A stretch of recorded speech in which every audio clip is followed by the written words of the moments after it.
नमस्कार मित्रांनो, देवा मराठी चॅनलवर आपले पुन्हा एकदा स्वागत आहे। मित्रांनो, सुधागड तालुका हा रायगड जिल्ह्यातील 15 तालुक्यांपैकी एक तालुका आहे। हा तालुका ऐतिहासिक भूमी म्हणून ओळखला जातो। छत्रपती संभाजी राजे व औरंगजेबाचा मुलगा अकबर यांची भेट सुद्धा याच तालुक्यात झाली होती। छत्रपती शिवाजी महाराजांच्या पदस्पर्शाने पावन झालेली ही भूमी इतिहासप्रेमींना व पर्यटकांना नेहमीच आकर्षित करीत आली आहे। या तालुक्यात अनेक प्राचीन स्थळे आहेत। तर ह्या व्हिडिओमधून आज आपण त्या स्थळांबद्दल माहिती जाणून घेणार आहोत। चला तर मग व्हिडिओ सुरू करूया।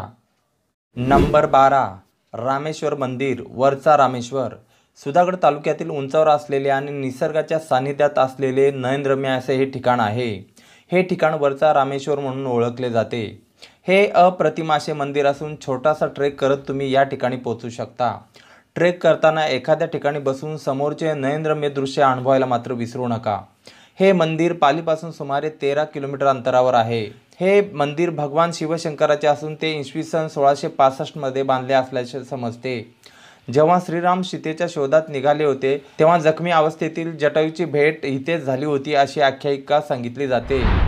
तसेच राणी येसूबाई संभाजी महाराजांना घेऊन याच मंदिरात दर्शनासाठी आल्या होत्या आणि काही काळ मुक्कामी केला होता। या मंदिराकडे जाण्यासाठी उद्धर मार्गे आणि दुधनी खेमवाडी घोडगाव रस्त्यावरून रामेश्वर फाटा असे 2 मार्ग आहेत। हे ठिकाण डोंगरावर आणि जंगलात असल्यामुळे खूपच शांतता असते। येथील निसर्गरम्य परिसरामुळे या मंदिराची शोभा आणखीनच खुलून दिसते। या ठिकाणी पोहोचण्यासाठी अलीकडे नवीन रस्ता तयार करण्यात आलेला आहे। हा रस्ता उद्धर गावातून गेलेला असून घाट रस्ता आहे। येथे पोहोचायचे झाल्यास बाईकचा वापर करून पोहोचता येते, परंतु घाट रस्ता असल्यामुळे येथे पोहोचण्यासाठी तुमच्याकडे ड्रायव्हिंग स्किल असणे खूपच गरजेचे आहे। हा परिसर सतत हिरवाईने नटलेला, निवांत, एकांत आणि शांत असतो।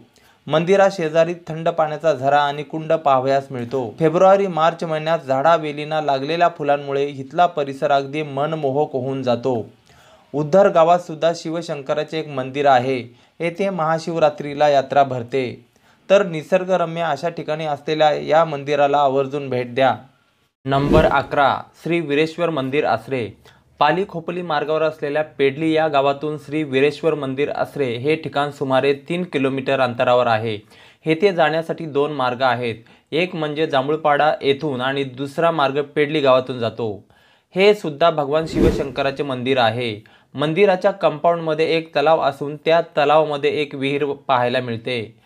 या मंदिराचे बांधकाम हेमाडपंथी शैलीचे असून हे मंदिर सुमारे 200 ते 250 वर्षे जुने असावे। या मंदिरात एक मोठे शिवलिंग असून अनेक देवतांच्या मूर्ती आणि चित्रे पाहायला मिळतात। महाशिवरात्रीला येथे यात्रा भरते, त्यामुळे मोठ्या प्रमाणावर भक्तगण इथे दर्शनासाठी हजेरी लावतात। श्रावणी सोमवारी देखील या मंदिरात भक्तगणांची मोठ्या प्रमाणावर वर्दळ पाहायला मिळते। आपण जर पाली येथे आला तर आवर्जून या ठिकाणाला भेट द्या। नंबर 10, मृगगड। सुधागड तालुक्यात असलेला हा डोंगरी किल्ला लोणावळा व खोपोली पासून अगदी जवळ आहे। घनदाट जंगलात असलेला हा किल्ला कमी प्रसिद्ध असलेला किल्ला आहे। या किल्ल्याच्या पायथ्याशी भेलीव नावाचे गाव असल्यामुळे हा किल्ला भेलीवचा किल्ला म्हणून देखील ओळखला जातो। भेलीव गावात जाण्यासाठी सार्वजनिक वाहनांची सोय उपलब्ध नाही, परंतु गुगल मॅपच्या मदतीने तुम्ही येथे स्वतःच्या वाहनाने पोहोचू शकता। या किल्ल्यावर चढण्यासाठी 1.5 तास आणि उतरण्यासाठी 1 तास लागतो। हा एक सोपा आणि छान असा ट्रेक आहे। ट्रेकच्या दरम्यान किंवा किल्ल्यावर कोणत्याही प्रकारचा स्नॅक्स किंवा जेवणाचे पर्याय उपलब्ध नाहीत। किल्ल्याच्या माथ्यावर जुने शिवमंदिर, पाण्याच्या टाक्या व बाले किल्ल्यात वाड्याचे अवशेष पाहायला मिळतात। किल्ल्यावर चढताना डाव्या बाजूला तळाशी गुहा पाहायला मिळते। पावसाळ्यात तुम्हाला या किल्ल्यावर अप्रतिम असा नजारा पाहायला मिळतो। निसर्गरम्य धबधब्यांनी वेढलेले हे ठिकाण आणि हिरवेगार डोंगर, दर्या आणि पाऊस अंगावर झलत केलेला किल्ल्यावरचा ट्रेक काही औरच असतो। मित्रांनो, जर तुम्ही उन्हाळ्यात या किल्ल्याला भेट दिली तर नदीकाठी रात्री कॅम्पिंग आणि नदीत पोहण्याचा आनंद घेण्याची मजा काही औरच असते। या किल्ल्यावर पर्यटकांची फारशी गर्दी नसते, परंतु ज्यांना कमी गर्दीची ठिकाणे आवडतात त्यांच्यासाठी हे एक शांत असे ठिकाण आहे। येथून जवळच असलेल्या इतिहासकालीन उंबरखिंड या ठिकाणाला सुद्धा तुम्ही भेट देऊ शकता। नंबर 9, गरम पाण्याचे झरे, उन्हेरे। निसर्गाचा चमत्कार समजले जाणारे गरम पाण्याचे झरे उन्हेरे हे ठिकाण पालीपासून अवघ्या 3 किलोमीटर अंतरावर आहे। येथे एकूण 3 कुंडे असून त्यातील एक कुंड थंड पाण्याचे आहे तर 2 कुंड गरम पाण्याचे आहेत। यातील थंड पाण्याचे कुंड व गरम पाण्याचे कुंड असे 2 कुंड बाहेरील बाजूस उघड्यावर आहेत। तिसरे कुंड बंदिस्त असून त्यामध्ये महिला व पुरुष असे 2 भाग केले आहेत। येथे पृथ्वीच्या भूगर्भातून येणारे गंधक मिश्रित पाणी हे आरोग्यदायी आहे। सर्व ऋतूंमध्ये आणि सर्व काळ स्नानांसाठी गरम पाणी उपलब्ध असल्यामुळे येथे स्थानिकांची व पर्यटकांची मोठ्या प्रमाणावर गर्दी पाहायला मिळते। पर्यटक व सहलीला येणारे विद्यार्थी येथे मनसोक्त आनंद घेताना दिसतात। गरम पाण्याच्या कुंडात स्नान केल्यास त्वचेचे विकार बरे होतात असे म्हटले जाते। त्यामुळे महाराष्ट्रासह देश विदेशातून अनेक पर्यटक या ठिकाणाला भेट देत असतात। कुंड परिसरात विठ्ठलाचे मंदिर असून कुंडाच्या समोरच्या बाजूला आंबा नदी वाहते। पूर्वी येथे यात्रा भरत होती।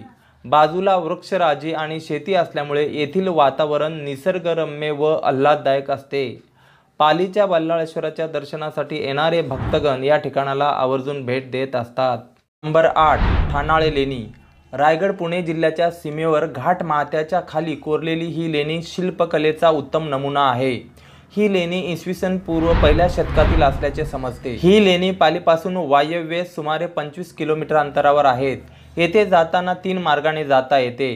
एक म्हणजे खोपोली जांभूळपाडा नवघर मार्गे ठाणाळे, दुसरा मार्ग खोपोली पेडली नवघर मार्गे ठाणाळे, तर तिसरा मार्ग पाली 21 गणपती मंदिर नाडसूर मार्गे ठाणाळे असा आहे। ठाणाळे गावात आल्यानंतर पुढे वाटेने डोंगरात जवळजवळच्या ते 5 किलोमीटरवर घनदाट जंगलात ही लेणी खोदलेली आहेत। येथे एकूण 23 लेण्यांचा समूह असून त्यात चैत्यगृह, स्मारक, स्तूप व विहार यांचा समावेश आहे। ब्रिटिशांशी लढताना वासुदेव बळवंत फडके यांनी याच लेण्यांचा आश्रय घेतला होता। या लेण्यांमध्ये बौद्ध स्थापत्य कलेचा प्रभाव दिसून येतो। लेण्यांमधील काही शिल्पे सुबक आहेत तर काही शिल्पे पूर्ण अवस्थेत नाहीत। ही लेणी पूर्वीच्या व्यापारी मार्गावर असल्यामुळे या लेण्यांना पूर्वी खूपच महत्त्व होते। येथील एका भिंतीवर ब्राह्मी लिपीतील शिलालेख पाहावयास मिळतो, तर सभागृहाच्या भिंतीवर विविध प्राणी व मानवी आकृत्या पाहायला मिळतात। सभागृहाच्या छतावर कोरलेले झुंबाराचा आभास निर्माण करणारे शिल्प कातळ कलेचा सर्वोत्तम आविष्कार म्हणावा लागेल। लेण्यांच्या पठारावरून अप्रतिम असे दृश्य पाहावयास मिळते। वर्षभरात या लेण्यांना केव्हाही भेट दिली तरी ती अप्रतिमच वाटतात। नंबर 7 वरदानी देवी मंदिर उसर। वरदानी देवी मंदिर हे सुधागड तालुक्यातील उसर गावातील एक प्राचीन जागृत देवस्थान आहे। येथील ही ग्रामदेवता भक्तांच्या हाकेला धावणारी माता म्हणून ओळखली जाते। अखंड वाहणारा झरा आणि रामकुंड हे येथील खास वैशिष्ट्य आहे। येथे अतिशय नयनरम्य परिसर असून मोठे माळरान पाहायला मिळते। विशेष म्हणजे कास पठाराप्रमाणे येथे देखील ऑक्टोबर आणि नोव्हेंबर महिन्यात सुंदर अशी रान फुले फुललेली पाहायला मिळतात। हे मंदिर उसर गावापासून सुमारे 2 किलोमीटर अंतरावर अतिशय निसर्गरम्य परिसरात आहे। येथे जाण्यासाठी चारही बाजूने जाता येते। सुधागड तालुक्यातून मढाळी येथून पायवाटेने तर भावशेठ ठाकूरवाडी येथून रस्त्याने या मंदिरापर्यंत पोहोचता येते। अलीकडच्या काळात भावशेठ ठाकूरवाडीपर्यंत एसटी बसची सुविधा उपलब्ध आहे। बरेच पर्यटक भावशेठ ठाकूरवाडी येथून पायी चालत किंवा स्वतःच्या वाहनाने मंदिरापर्यंत पोहोचतात। रोहा तालुक्यातून सुकेळी खिंडीतून वागरणवाडी येथून पायवाटेने या मंदिरात पोहोचता येते। या परिसरातील लोक नोकरीनिमित्त मुंबई, ठाणे, पुणे येथे जात असतात, परंतु देवीचा आशीर्वाद घेण्यासाठी ते नेहमीच या मंदिरात येत असतात। निसर्गरम्य परिसरात असणाऱ्या या मंदिरात अनेक देवी देवतांच्या मूर्ती पाहावयास मिळतात। चैत्र पौर्णिमेला येथे उत्सव भरतो। देवीच्या दर्शनासाठी नेहमी सुधागड व रोहा तालुक्यातून असंख्य भक्तगण येत असतात। ट्रेकिंगसाठी हे एक उत्तम असे ठिकाण आहे। येथील धबधबा वरदायनी वॉटरफॉल म्हणून प्रसिद्ध आहे। येथे भेट देण्याचा उत्तम कालावधी म्हणजेच नोव्हेंबर ते फेब्रुवारी असा आहे। नंबर 6 सिद्धेश्वर मंदिर। हे एक प्राचीन यादवकालीन स्वयंभू महादेवाचे मंदिर आहे। हे मंदिर यादव वंशाच्या काळातील असल्याचे सांगितले जाते, त्यामुळे या मंदिराला यादवकालीन मंदिर असे म्हटले जाते। मंदिराचे बांधकाम हे काळा दगड आणि लाकडाचे पाहावयास मिळते। येथे महाशिवरात्रीमध्ये मंदिराला सुंदर अशी रोषणाई केली जाते, त्यामुळे वातावरण आनंदमय होऊन जाते। मंदिराच्या समोर एक दीपमाळ असून मागे एक तलाव पाहावयास मिळतो। हे एक शांत असे ठिकाण असून पालीपासून सुमारे 4 किलोमीटर अंतरावर आहे। नंबर 5 गोमाशी लेणी। ही लेणी अतिशय निसर्गरम्य ठिकाणी वसलेली आहेत। आजूबाजूला असलेला जंगल परिसर यांच्यामुळे या लेण्यांची सफर अत्यंत आल्हाददायक होते। गोमाशी गावापासून ही लेणी साधारण 1 किलोमीटर अंतरावर आहेत। ही लेणी एकांतात जंगलात आणि डोंगराच्या खोबणीत कोरलेली पाहावयास मिळतात। लेण्यांकडे जाण्यासाठी पायऱ्या बांधण्यात आलेल्या आहेत। पायऱ्या चढून गेल्यावर गुहेत समोर पद्मासनात ध्यानस्थ अवस्थेत विराजमान असलेल्या गौतम बुद्धांचे सुबक सुरेख कोरीव शिल्प पाहावयास मिळते। या लेण्यांचा प्रथम शोध जे.ई. ॲबॉट यांनी सन 1889 मध्ये लावला।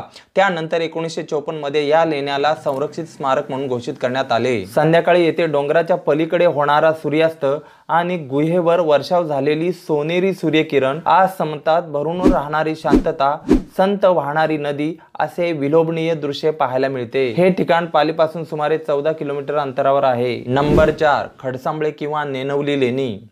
सुधागड तालुक्यात असलेली ही लेणी पाहण्यासाठी 3 मार्गांनी जाता येते। एक म्हणजे नेनवली गावातून जाणारा मार्ग हा सर्वात सोपा मार्ग आहे। नेनवली गावातून या लेण्या सहज पोहोचता येते, म्हणून या लेण्यांना नेनवली लेणी असेही म्हणतात। दुसरा मार्ग म्हणजे खडसांबळे गावातून जाणारा मार्ग। या वाटेने लेण्यांपर्यंत पोहोचण्यासाठी सुमारे 1 तास लागतो। आणि तिसरा मार्ग म्हणजे केवनी पठार मार्ग। हा अतिशय अवघड असा मार्ग आहे, पण पुण्याहून येणाऱ्या पर्यटकांसाठी हा सोयीचा मार्ग आहे। केवनी पठार येथून लेण्यांपर्यंत पोहोचण्यासाठी सुमारे 1.5 तास लागतो। खडसांबळे किंवा नेनवली हा एक 37 बौद्ध लेण्यांचा समूह असून इसवी पूर्व 1ल्या शतकात कोरल्याचे समजते। हा ट्रेक करताना पक्षी, वारा, कीटक यांचाही आनंद घेता येतो। सभोवताली नीरव शांतता असल्यामुळे ध्यानासाठी खूप छान अशी ही जागा आहे। या लेण्यांविषयी जास्त माहिती सापडत नाही, परंतु येथील स्तूपाची रचना पाहता अशा पद्धतीचा स्तूप आपल्याला इतर ठिकाणी पाहायला मिळत नाही। शिल्पकलेने समृद्ध असलेला स्तूप हे एक या ठिकाणाचे खास वैशिष्ट्य पाहायला मिळते। या लेण्यांच्या अनेक गुहा गाडल्या गेल्या असल्याने त्यांचे सर्व प्रवेशद्वार नष्ट झाले आहेत। या लेण्यांचा खडक लालसर तपकिरी दगडाचा आणि तो फार टिकाऊ नसल्यामुळे या लेण्यांचे गंभीर नुकसान झालेले पाहायला मिळते। ही लेणी पालीपासून सुमारे 35 किलोमीटर अंतरावर आहेत। नंबर 3 सरसगड। पाली येथील बल्लाळेश्वर मंदिराजवळ असलेला ऐतिहासिक डोंगरी किल्ला पावसाळ्यात अतिशय विलोभनीय दिसतो। तुलनेने छोटा पण सुंदर असा किल्ला। हा किल्ला म्हणजे नैसर्गिक सौंदर्य आणि ऐतिहासिक आकर्षण यांचे मनमोहक मिश्रण आहे असे म्हणायला काही हरकत नाही। किल्ल्याच्या माथ्यावर केदारेश्वराचे मंदिर आहे। या किल्ल्यावरून अप्रतिम असे दृश्य पाहावयास मिळते। तसेच येथे पाण्याची अनेक टाकी, किल्ल्याची प्राचीन रचना आणि दगडी पायऱ्या त्याचा समृद्ध इतिहास दर्शवतात।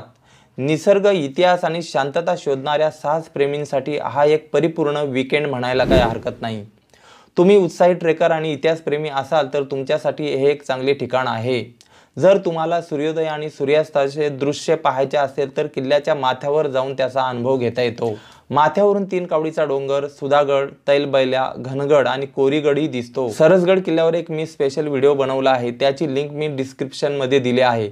त्या लिंकवर क्लिक करून या किल्ल्याबद्दल अधिक माहिती मिळवू शकता। नंबर 2 श्री बल्लाळेश्वर मंदिर पाली। श्री बल्लाळेश्वर मंदिर हे गणपतीच्या 8 मंदिरांपैकी एक असून भक्तांच्या अत्यंत श्रद्धेचे ठिकाण आहे। बल्लाळेश्वर या भक्ताच्या नावाने प्रसिद्ध असलेले हे एकमेव मंदिर आहे। हे मंदिर जागृत आणि स्वयंभू मंदिर म्हणून ओळखले जाते। या मंदिरात जाण्याआधी धुंडी विनायक मंदिरात जाण्याची प्रथा आहे। मंदिरातील मूर्ती ही पूर्वाभिमुख असून ध्यान स्थितीत आहे आणि तिची सोंड डावीकडे वळलेली आहे। विशेष म्हणजे काही महिन्यात सूर्याचे किरण गणपतीच्या मूर्तीवर पडतात। मंदिरामध्ये एक मोठी घंटा असून समोर 2 तलाव पाहायला मिळतात। या मंदिराचे ऐतिहासिक आणि धार्मिक महत्त्व खूप मोठे आहे। मंदिराचे बांधकाम दगडी शैलीचे असून अतिशय रेखीव असे आहे। गणेश चतुर्थी आणि माघी गणेश जयंती या सणांच्या काळात भक्तांची मोठी गर्दी पाहायला मिळते। माघी गणेश जयंतीला येथे मोठा उत्सव भरतो। येथे भेट देणाऱ्या भक्तांसाठी प्रसादाची व राहण्याची सोय उपलब्ध आहे। हे ठिकाण मुंबईपासून सुमारे 115 किलोमीटर तर पुण्यापासून सुमारे 121 किलोमीटर अंतरावर आहे। नंबर 1 सुधागड। सुधागड हा सुधागड तालुक्यातील एक प्राचीन किल्ला आहे। पूर्वी या किल्ल्याला भोरपगड असेही म्हणत। पुढे छत्रपती शिवाजी महाराजांच्या पदस्पर्शाने पावन झालेला हा किल्ला सुधागड या नावाने ओळखला जाऊ लागला। या किल्ल्यावर जाण्यासाठी धोंडशे गाव मार्गे आणि पाच्छापूर गाव मार्गे असे 2 मार्ग आहेत। त्यापैकी पाच्छापूर गाव मार्गे गेला तर दर्यागाव ठाकूरवाडी या गावापासूनच सुधागड किल्ल्याचा ट्रेक सुरू होतो। साधारणपणे 20-25 मिनिटे प्रवास केल्यानंतर एक लोखंडी जिना दिसतो। हा लोखंडी जिना म्हणजे तुम्ही अचूक मार्गाने गडावर जात आहात याचे संकेत देतो। पुन्हा एक लोखंडी जिना चढून साधारणपणे तासाभराच्या चढाईनंतर तुम्ही एका उद्ध्वस्त झालेल्या दरवाजाजवळ येऊन पोहोचता। दरवाजा चढून गेल्यानंतर उजव्या हाताला चिलखती बुरुज आणि चोरवाट पाहायला मिळते। येथे विश्रांती घेतल्यानंतर पुन्हा चढाई करताना डाव्या बाजूला पाण्याचे टाके पाहायला मिळते। हा ट्रेक जर तुम्ही ऑक्टोबर-नोव्हेंबर महिन्यात करत असाल तर पिवळ्या रंगाच्या सोनकीच्या फुलांनी नाहून गेलेला गड डोळ्यांच्या अगदी पारणे फेडतो। किल्ल्याच्या शिखरावर विस्तीर्ण असा पठार आहे। राजधानीसाठी याही किल्ल्याचा विचार छत्रपती शिवाजी महाराजांनी केला होता असे सांगितले जाते।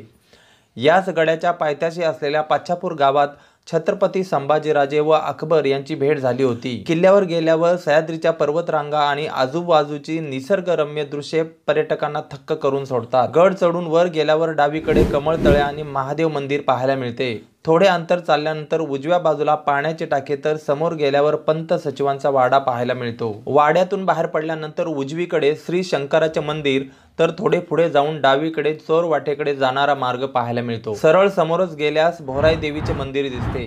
मंदिरामध्ये तुम्हाला पोर्तुगीज शैलीची घंटा आणि बाहेर पडल्यानंतर दीपमाळ आणि समोरच समाध्या पाहायला मिळतात।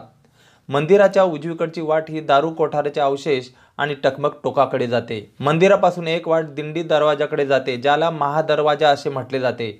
हा दरवाजा रायगड किल्ल्यावरील महादरवाजाची हुबेहूब प्रतिकृती आहे।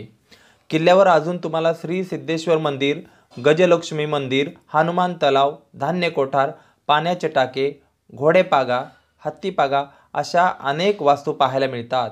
सुधागड किल्ला म्हणजे इतिहासप्रेमी, निसर्गप्रेमी आणि साहसप्रेमींसाठी एक खजिना आहे। हा किल्ला पाली शहरापासून सुमारे 15 किलोमीटर अंतरावर आहे। तर मित्रांनो, आज आपण या व्हिडिओमधून सुधागड तालुक्यातील प्राचीन स्थळांबद्दल माहिती जाणून घेतलेली आहे। तर ही माहिती तुम्हाला कशी वाटली ते आम्हाला कमेंट बॉक्समध्ये कमेंट करून नक्की कळवा आणि व्हिडिओ आवडला असेल तर सबस्क्राईबचे बटन दाबून बेल आयकॉनवर क्लिक करायला विसरू नका।